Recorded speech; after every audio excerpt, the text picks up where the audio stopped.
I want to congratulate Tennessee. I think that was my first time meeting Kim Caldwell. We got a chance to speak before the game.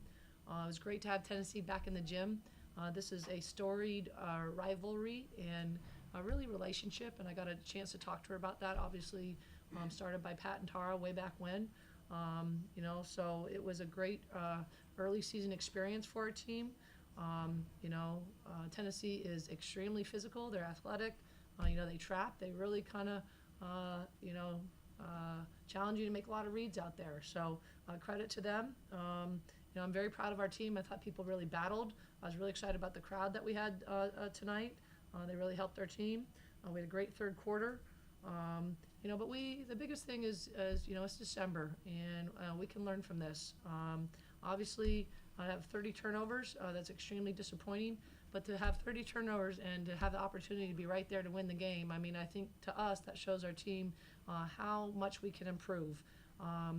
Obviously they forced us into some of them, but a lot of them were self-inflicted. So, I am more excited than ever about our team because I know how good we can be. And we have a lot of young players playing out there.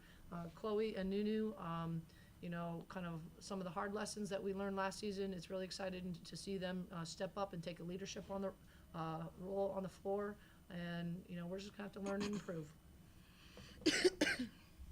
For both players, you both got looks late in the game. Did you both feel good about the looks that you got at the basket? Yeah. We run situation plays every single day in practice at the end of practices, and we run that play every single time. And I got a good look. Just gotta finish it. Same thing that Nunu said. I think it was a good look. Got it off in time. So. Get a good look. Okay, as a follow-up, you turned the ball over 30 times, but you're in it to the last shot. So what do you take from that? We have to take care of the ball better. But kind of that's what we kind of talked about as a team, that, here you have 30 turnovers. That is a lot, and yet you still have the opportunity to win the game. So, that's kind of good news, bad news situation right there. But, we can learn from it. Ball handling, passing, decision-making. I was very excited about our third quarter. I thought we finally break the press a little bit. We started pitching out, kind of knocking down some shots. So we just have to learn from it, and, that's what we're really focused on.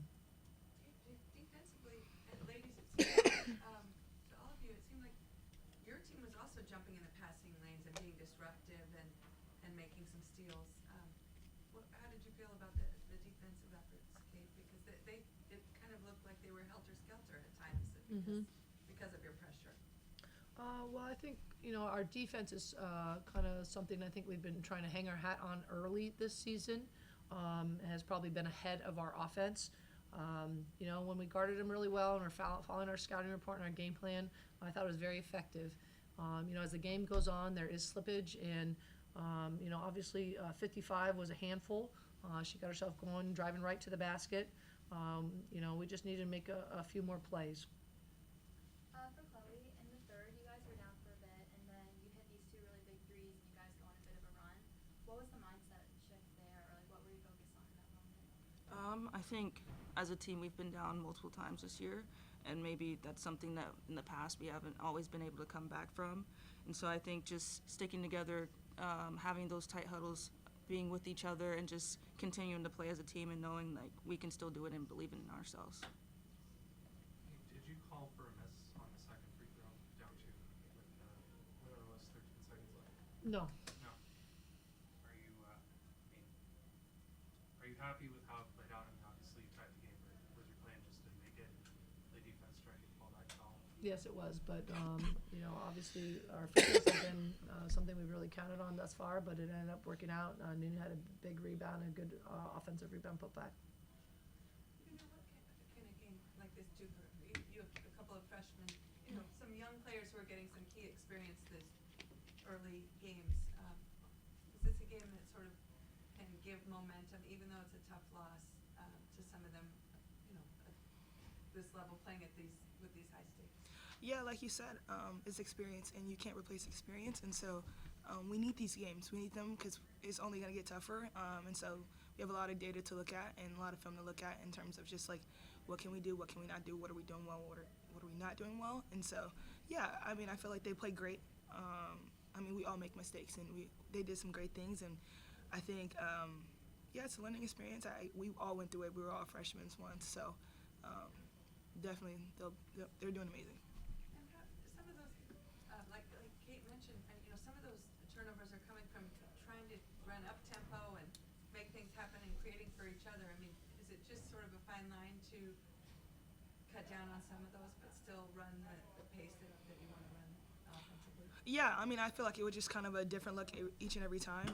It wasn't just like an exact thing. We're gonna get the ball in and we're gonna do this. It was kind of a read. It was kind of like just play basketball, roll the ball, and play basketball. And so, definitely just making reads. And sometimes we read them, sometimes we didn't. So we just gotta look at that and look at the film. Chloe, I know this is disappointing, but this is a challenging stretch for you all with Thanksgiving and the tournament, and then this game, and you've got obviously Cal and Oregon coming. This could be a defining stretch for what you all learn about each other. How are you guys thinking about this month? I mean, obviously we have finals coming up, so it's going to be busy with finals, but I think this is great film for us to take a look at and learn from moving on. Like you said, we have Cal, Washington, Oregon. We have a lot of teams coming, so I think we just need to take a look in the mirror, learn from this game, and see how we can move forward. Well, what are you guys learning about each other? What do you feel like you know about this team, your teammates right now, and what do you guys still feel like you need to learn about each other? I know we're going to play hard to the end. We've done it multiple times this season. I think we're just continuing to learn each other, building that chemistry. We have a lot of young players, so just really fine-tuning exactly how we're going to play as a team and just continuing to do that. Kate, just kind of curious, what was the difference between the second and third quarter? You guys scored only 8 in the second, yet 23 in the third. Was there an adjustment you guys made at halftime, or what kind of that? I think it just was kind of acclimating ourselves to their style of play. I mean, obviously you try to simulate it in practice, but I mean, this is very unusual. I don't know that you're gonna, you'll face teams that pressure or press, but it's not running plays; it's making plays. You can't really run anything out there. It's just, as Nunu said, it's kind of, run and jump, random traps. It's, and I think our team kind of through the first half kind of got a feel for it and did a much better job in the second half. But again, really just our turnovers really hurt us. And they got it going on the O boards as well with 19 O boards. We did end up out rebounding them overall, but it's really our turnovers and second chance points. How disruptive is their constant want to be in and out of different people in the lineup? You gave me a little Arizona State vibe in terms of the line change. Yeah, Charlie was here tonight. She was probably here, yeah. sorry. But how disruptive is that? I don't know that per se is disruptive. Obviously, their style of play defensively is very disruptive. Given kind of how we took care of the ball. I think that was more disruptive rather than their constant subbing. Well, Haley had a stretch where she scored 5 in a row there, I think midway through the third, that kind of brought some momentum back to your team. How kind of gutsy is she showing that she is to just, take charge and I mean, this is the first game I've seen, but that was my observation of her in that moment. Yeah, I think, like you said, she did a great job. Being in moments like this, it's not easy as a freshman, so I'm proud for how she stepped up, really leaned on the coaches, and I think she's doing a great job, and it's only up from here. For Nunu, you had a double-double. What are you most proud of, both in your individual play and then also your team as a whole after this game? I didn't feel like it. I don't know. I feel like this was definitely a learning experience for me. Didn't feel like I played the best at all, but definitely a learning experience. And I think what I got from our team is that, yeah, like Chloe said, we'll fight to the end, and I wouldn't want to be on any other team. I think that, yeah, we fight hard, and we just got to live with it, and we're sisters at the end of the day. And so, yeah, I'm proud of this team. What are your memories of this rivalry through the years, and what has it meant to both programs? Oh gosh, I have so many. I think it's as I said at the outset, the rivalry and the relationship between Stanford and Tennessee. Pat and Tara is part of women's college basketball history, and those two really kind of set the standard. And have, just one memory right off the bat. My freshman year, as a freshman walk-on, we were down and, we had to press to come back. I remember Val Whiting on the front of that press, and I remember Maples just rocking, and I'm pretty sure that was back when the floor was still bouncy, and it was jumping, so, we've had a lot of great contests, obviously playing kind of home and home. Playing in Knoxville is very challenging. Obviously, the great women's basketball fans there. We were able to come away with a couple wins. I'll never forget those because, when you can win a game in Knoxville, that's really special. So, again, I was very happy to get a chance to meet Kim and be able to build a relationship. And we both said that we, kind of out of kind of respect for Pat and Tara, that it's really important for us to keep that strong relationship. And, I think hopefully this game helped both teams. Just as a coach, how do you kind of work on turnovers? Is it just telling players to play smart, or is it telling them to understand the Ball stats? handling, Yeah. passing, decision making, reads. We're going to learn from this. It's December. This is a great thing for us. Obviously, nobody likes the outcome of it, but again, we're right there with an opportunity to kind of win this game. And there are so many things that our team knows that we can do better. Individually and collectively, and I love coaching this team. The sisterhood on our team is really special, so I know our team is going to respond to this and use it to help us. We have a saying, every disappointment is a blessing. We will turn this into a blessing. We'll look at the film. It will motivate our team. Hey, Last one.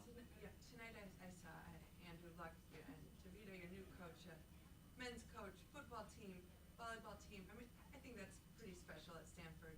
And since I observed that, this weekend, Stanford will have another chance to have won an NCAA title for a 50th Women's soccer? straight season. I mean, you've been part of a few of those championships. I mean, is that just almost remarkable to you that statistic that's going to happen very soon? Stanford, we have a singular identity as the #1 academic and athletic institution in the country and in the world. And what I'm really excited about is our leadership from President John Levin, our athletic director John Donahoe, our board of trustees, Provost Jenny Martinez, kind of this kind of renewed commitment to that. And you can feel it from the top down. And I am so excited. Like, Andrew is awesome, working with him every day. To have Tavita back, he will do a fantastic job. We call it one team. Stanford is one team. We're 36 strong. Stanford is a really special place. Incredible student athletes like Nunu, like Chloe. It was awesome to have the football team in Maples with that axe. Stanford athletics has so much momentum right now. I'm cheering for women's soccer this weekend. Let's get number 50. Thank you for that. Thank you all for being here. We really appreciate it. Appreciate it, ladies. Jamie, it's really good to see you. Hi, Michelle.